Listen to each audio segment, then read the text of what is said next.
Top United Nations Human Rights Council experts have warned that hundreds of Venezuelan cancer patients could die because of illegal U.S. sanctions. But Biden has continued Trump's murderous blockade of Venezuela, without any change. It's bipartisan sadism. Biden says new Cuba sanctions are just the beginning. An evil man leading a rotten regime wants to increase suffering and kill more people. Meanwhile, the Western media cheers him on. Let Cuba live.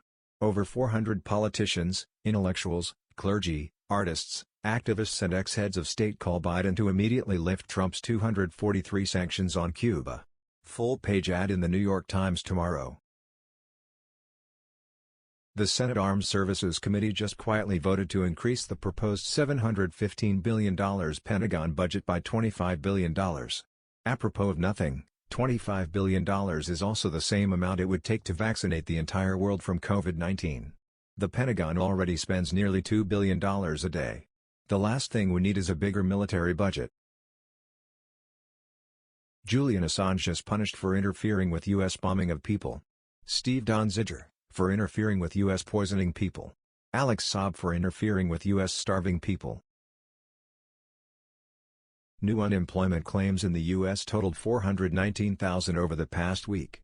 The total represented a gain from the previous week's pandemic low of 368,000. Continuing claims, however, continued declining to 3.24 million for another pandemic-era low.